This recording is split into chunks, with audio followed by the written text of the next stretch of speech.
Gak sih, cuman biasa aja olahraga di rumah gitu. Terus mungkin ya ini sih yang baru, berkegiatan di kantor gitu, terus pakai meeting dan lain-lain gitu. Itu sih.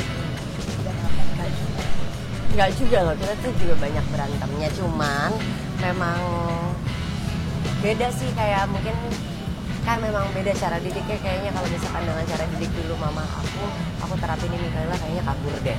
Karena zaman sekarang mereka dengan sosial media, dengan melihat mental health, kalau tiba-tiba diteriakin sedikit kayaknya sesuatu yang salah banget gitu. Jadi dari situ pendekatannya lebih kayak teman gitu. Tapi alhamdulillah karena anak pertama aku adalah dia gitu, jadi waktu kecilnya memang banyak trial and error di dia. Dari kita dari baca buku harus sabar, tapi pada saat ngejalaninnya juga susah.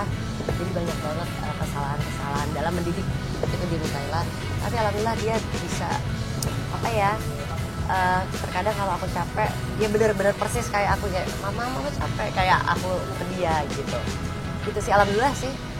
Ya kita nggak boleh berharap yang muluk-muluk juga sih sebenarnya untuk melihat keadaan sekarang. Mungkin yang pada saat dulu aku pergi sama teman-teman mungkin 16-17 tahun, sekarang udah makin muda dan nggak bisa ya apa namanya, gimana ya, pokoknya kita berusaha untuk lebih dekat. Dan alhamdulillah Mikaela sampai dia tiap malam juga memperbolehkan aku untuk melihat chatnya, tapi tidak boleh bereaksi gitu. Jadi boleh ngeliat, jadi kita udah kaget-kaget sendiri, tapi besokannya harus santai aja gitu.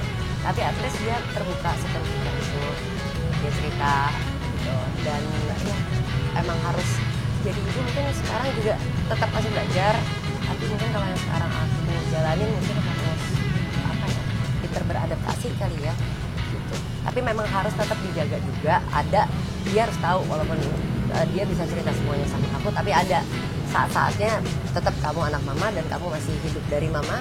Jadi masih ada aturan-aturan yang memang harus kayak otoritasnya masih ada. Kalau aku karena memang aku juga tetap terus sama almarhum papa, jadi memang suka kangen. Jadi memang ya tinggal satu-satunya papa aku adalah papanya. Kalau Mikaela juga anaknya pinter ya, emang dimanjain sih gitu, emang dimanjain. Jadi cewek paling kecil soalnya dia, dan pinter aja manja-manjanya gitu. Iya, nggak stres pernah ada, cuman aku ngelihatnya lebih kayak ini tempat aku belajar gitu. Dan apalagi berhubungan atau bekerja sama orang-orang yang berpendidikan, mungkin berpendidikan tinggi, berpengalaman jauh lebih banyak. Menurut aku kita kerja bisa di mana aja, kita belajar bisa di mana aja. Aku yang sekolahnya nggak tinggi, aku nggak punya pengalaman tentang yang begini-begini manajemen. Jadi aku rasa di sini aku bisa banyak belajar gitu. Nggak ada, jangan ditanya itu, ini persiapan lebaran aja mikirin program ini ya gitu. Karena memang ada kayak satu tantangan aja sih buat aku gitu. Ini sekarang mau ngerjain bisnis walaupun kayak 5FMP, tapi dengan background aku yang dari entertainment, gimana caranya gitu menghasilkan atau melahirkan program-program baru yang masih ada hubungannya sama Five tapi lebih entertain.